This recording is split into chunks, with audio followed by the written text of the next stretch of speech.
Hi, everyone. Welcome to the allhat-nocattle podcast. That intro music you just heard was created by my son, Randolph. I'm Joel Montfort, and with me is my wife, Angelica. Hi, everyone. Here we are, 295 days from Election Day. Don't forget, the deadline to register to vote is February 5th. And if you're voting by mail, February 23rd is the last day to apply. You can go to votetexas.gov for an application. Also, don't forget, early voting for the primaries runs from February 20th to March 1st. So we were trying to get these podcasts going every week, but last weekend we both foolishly decided to get COVID and flu shots. I even went and got a shingles shot at the same time. Long story short, it knocked us both flat out on our butts for a few days. Anyway, so here we are, another weekend. We're trying to fire it up again and get going. Yeah, a week late, but totally worth it. No regrets. Yeah. So what are our topics? Today we're going to discuss Governor Abbott and how he chooses to celebrate Human Trafficking Month by trafficking immigrants all over America. It's outrageous. Then he talks about shooting immigrants at the border. Like it's no big deal. Right. The Texas National Guard has seized control of Eagle Pass Park and ejected the Border Patrol, where an immigrant mother and her 2 children have now died at that location. Tragic. Absolutely horrible. So sad. In other news, a Hispanic woman died from a high-risk pregnancy in Texas and was never offered an abortion as a viable option. And then, of course, what's on all of our minds, the Texas freeze is here. Will the grid hold? Today, January 15th, we celebrate Dr. Martin Luther King Day. So happy it's now a federal holiday. We all have the day off from school and work. As a tribute to Dr. King on his birthday, our son Ben is here to share an excerpt from his I Have a Dream speech. Take it away, Ben. I have a dream that one day this nation will rise up and live out the true meaning of its creed. We hold these truths to be self-evident that men are all created equal. I have a dream that one day on the red hills of Georgia are the sons of former slaves and the sons of former slave owners will be able to sit down together at the table of brotherhood. I have a dream that one day even the state of Mississippi, a state sweltering with the heat of injustice, sweltering to the heat of oppression, will be transformed into an oasis of freedom and justice. I have a dream that one day that my 4 little children will one day live in a nation where they will not be judged by the color of their skin, but by the content of their character. I have a dream today. That was amazing, Ben. Thank you for sharing that with us. Next topic, Abbott. So our wonderful Governor Greg Abbott recognizes Human Trafficking Month by busing immigrants all over the country in the bitter cold, dead of winter. So Abbott's bussed over 80,000 immigrants around the United States since April of 2022. He's sent buses full of immigrants to Washington, D.C., New York City, Chicago, Philadelphia, Denver, and Los Angeles, to name a few, and his political stunts really costing millions of hard-earned Texas taxpayer dollars.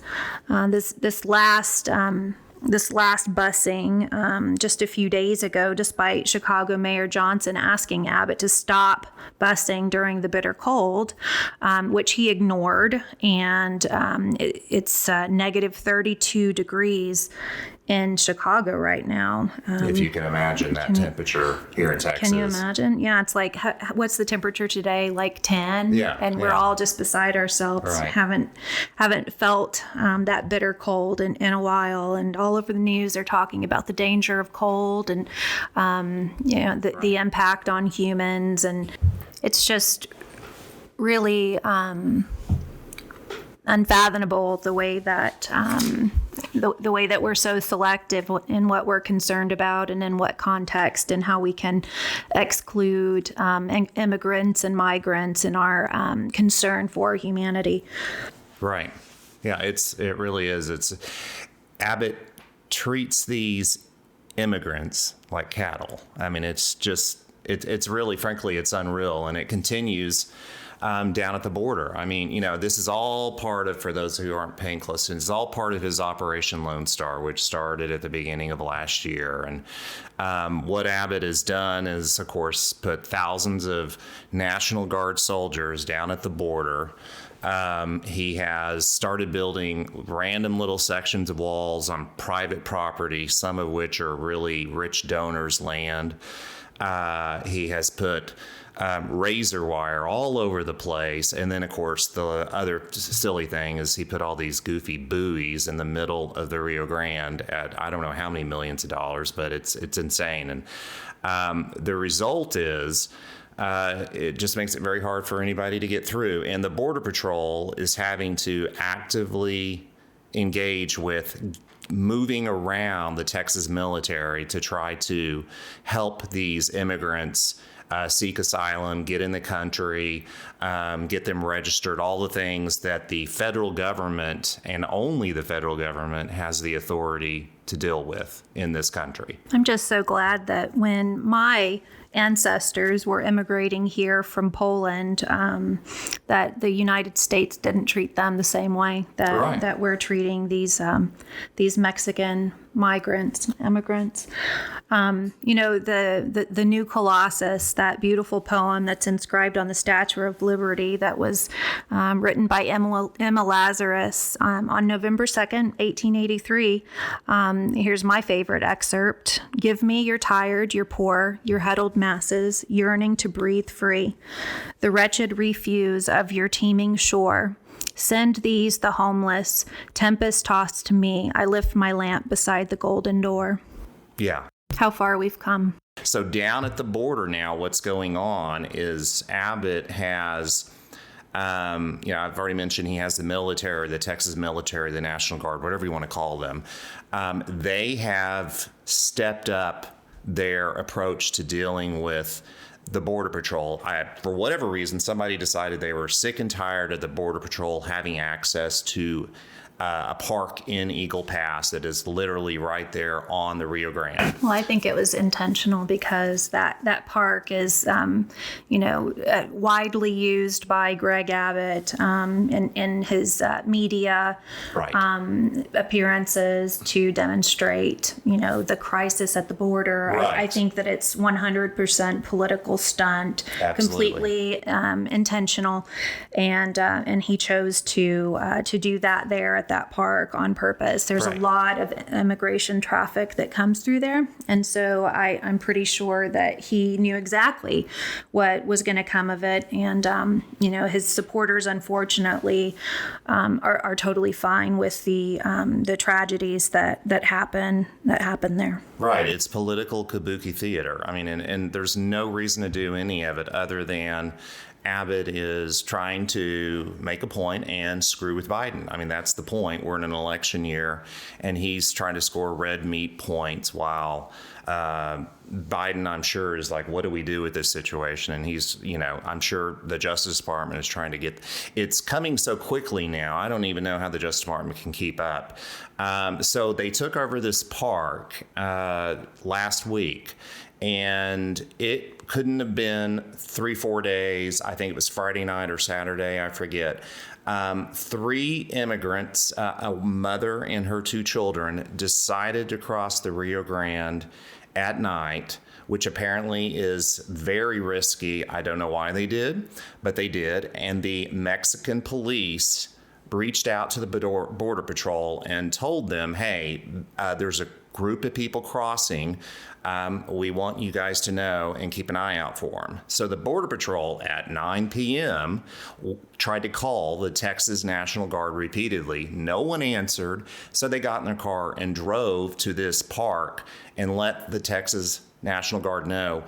There are some people we're aware, we hear that they are struggling, and we would like to get access to the water so we can try to help them. What did they do? They stopped them. They said that they were not allowed to enter, and they blocked them from going to do a search and rescue for these people that they knew were having trouble in the river. The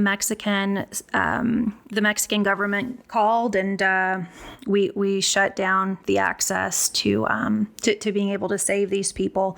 Right. Well, so I read an article, and well, of course, their response is, yeah, we did a quick search, but we didn't see anything. Right. So that's their side of it. But Right. who knows They're what really downplaying happened. it and dismissing any culpability, so the Mexican government recovered 3 bodies at 9:45 on the other side of the river. I mean, it's just horrific. As like I say, it's like they're cattle and no one cares, and they just downplay it and say, well, it's just. And of course, if you look online, everybody on that side is saying they should know better than to cross. What are they doing? Nobody's making them. It's just, these people are stupid. It's absolute desperation. And I can't think of a mother in the whole world that would ever put their children in danger without a very, very, very good reason. Right. In the middle of January, in the middle of winter, in the middle of a massive cold front coming through Texas, this mother opted that rather than stay wherever she was, it was worth the risk trying to come to this country, and this is how it ended up. Well, here's something interesting. So my 20-year-old daughter today said, hey, Mom, it's real cold outside, and I just got a message from one of my friends. She immigrated here from Mexico, and she sent me a funny message. She said, I miss Mexico. It's cold here. I would go back if I didn't think I would starve to death or get murdered. Ouch. I mean, that kind of tells you everything you need to know. Can you imagine that being, those are your options? Yeah, that's your reality, right? So, So, Congressman Castro is pushing for the president as a result of everything going on down there with the park and the obvious effort Abbott is making to confront Biden. One of the options the president has is he can federalize the Texas National Guard, and that puts it directly under his control, and they can no longer take orders from the governor. This was done back in the 60s in Alabama when Alabama refused to integrate its schools, and JFK had to federalize the troops down there to force the integration. On a side note, the legislature in its last legislative session passed SB 4. You want to talk about that, baby? So SB 4 would make it a state crime to cross the Texas-Mexico border between ports of entry. This new crime is a Class B misdemeanor, carrying a punishment of up to 6 months in jail. Repeat offenders could face a second-degree felony with a punishment of 2 to 20 years in prison.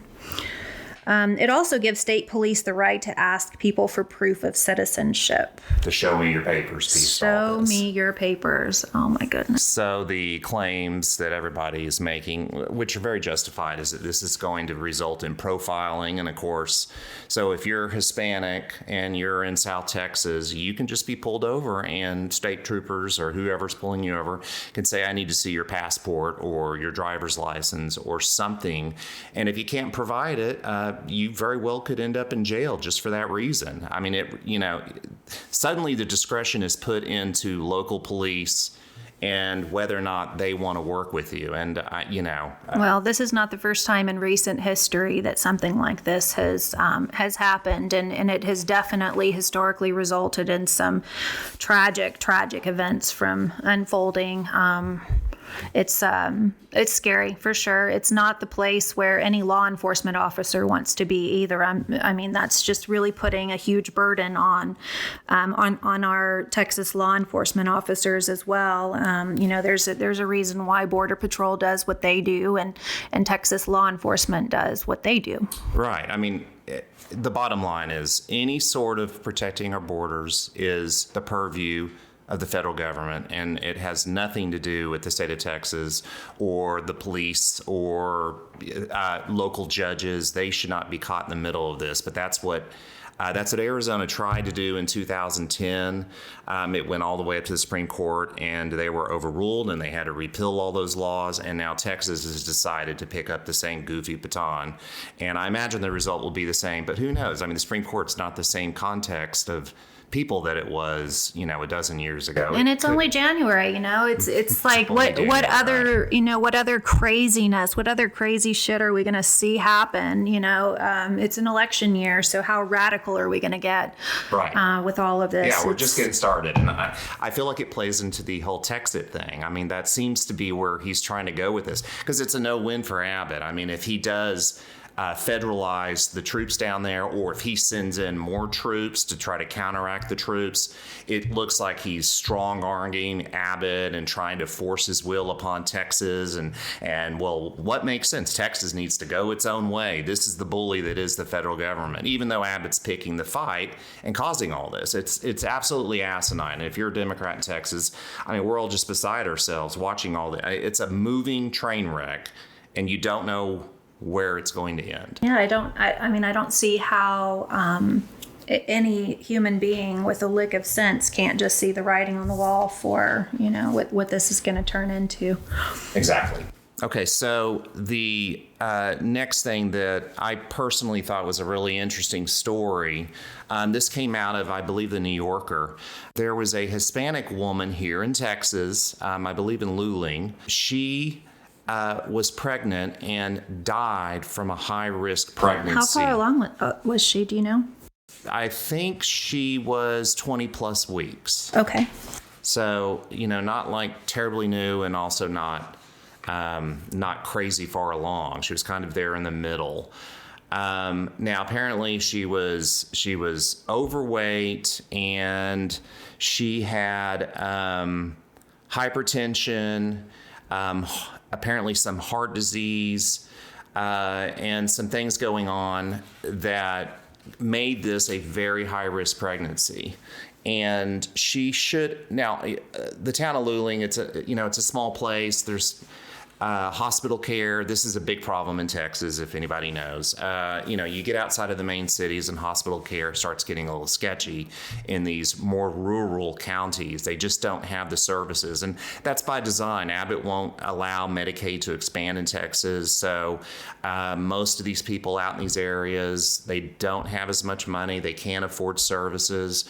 So there's just, the hospitals are starved to death. They don't have anybody who can afford to even come in and get anything done. And so what ends up happening, of course, all the hospitals end up closing, and you end up with these big medical deserts all over the state where any individual with any real complication ends up having to be flown by a helicopter or drive for hours to get to a big city so that they can actually get the help they need. This poor woman, I think she was flown by a helicopter at least once, and transported to Austin by ambulance once or twice, because she kept having these issues with the pregnancy. And the really tragic thing of all this is at the end of all that she ended up dying. She died in an ambulance, and it was completely preventable had Texas had reasonable abortion laws. Her doctors would have, could have, should have suggested that she get an abortion, because the risk was getting too high for her. Yeah, I've heard more and more stories like this since since Roe v. Wade was overturned, and here's just another example of a tragic ending that could have been prevented, absolutely should have been prevented. The medical examiner wrote, pregnancy creates stress on the heart and can exacerbate underlying heart disease and cause hypertensive crises. I mean, that's just a commonly known fact. As a mom who's been pregnant lots of times, I can tell you that's one of the main things that they watch out for. And it's really important for women to have options in the event that their health starts to take a turn for the worse, and their life becomes endangered as a result of the pregnancy. Right. And doctors should be obligated to inform their patients if they're at high risk of health complications or death, not that these people want to have an abortion, but, they need to understand. And this woman was never even properly notified that her pregnancy was getting so high risk that it could very well end her life. And of course you understand why when you look at the law. It's terrifying, right? Yeah, it's scary. Doctors can get 99 years in prison or a $100,000 fine or, whatever the combination is. So what doctor in his right mind is going to say, oh, yeah, I think you should get an abortion? They're just not. So all the incentives have been taken away for doctors to properly take care of their patients and offer the right alternatives that could save their lives. And this is we're going to see so much of this going on over the next few years. We had the lady that had to flee the state. We talked about that in our last podcast. So she could go get an abortion, and, she's having to deal with the repercussions of that now. So it's just never going to end. It's poor choices by the GOP, and it comes back to what we're here for. Our goal, our work, our efforts are to flip the Texas House. We believe that's the first thing. That's what allhat-nocattle has set our mind to, and that's what we're going to do. Moving on, we could probably talk about that all day, but moving on, as we all know, the Texas freeze is here. We're all wondering, I guess it's Monday so far. The grid's held up, at least in my neck of the woods. I don't know how everybody else out there's faring, but it's $1 million question. Will the grid hold? They're saying there's supposed to be a big gotcha tomorrow morning around 6 to 10. I think they have forecast 87,000 whatever the hell the gigawatts, and I think we only have in the low 80s available for the system. So if that comes to pass, then we're going to have some sort of rolling blackouts. Who knows? I don't know. We hear about it. I'm not holding my breath that the grid will be available, but we'll see. If they pull it off, they pull it off. I guess everybody needs to turn off their porch lights. At least turn off your porch lights, right? Right. I mean, I don't know. It's like 10 degrees outside. I don't know what. I guess you can turn down your thermostat a couple of degrees and put on a sweater and stuff like that. But, I do want to talk about the grid a little bit in some detail here. Just prior to the cold front blowing in, it was pretty impressive numbers on how the grid was running. 60% of the power being made by the grid on January 12th, this is just a few days ago, were renewables. And if you factor in nuclear, that goes to almost 70%. And to me, those are really impressive numbers. And of course, despite all that, you won't hear a peep out of Greg Abbott about any of that. As we all know, he's too busy trying to figure out how to legally kill migrants, down at the border and making crazy quotes about it, which we didn't even mention. But, right now what we've got going on is when the weather gets this bad, there's no sunlight. So solar goes out and wind dies down after the front pushes through, and we're left with a need for natural gas. And that's where we're probably going to struggle tomorrow morning.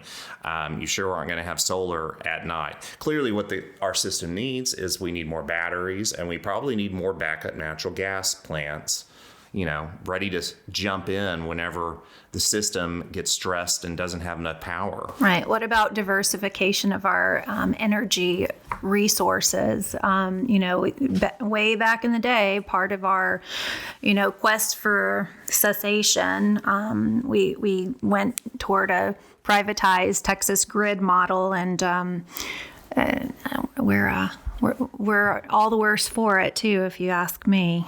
Right. I was looking online at several of the comments from the GOP.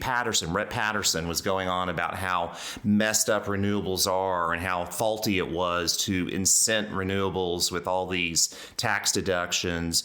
And now we're paying the price here as the grid is suffering to get along.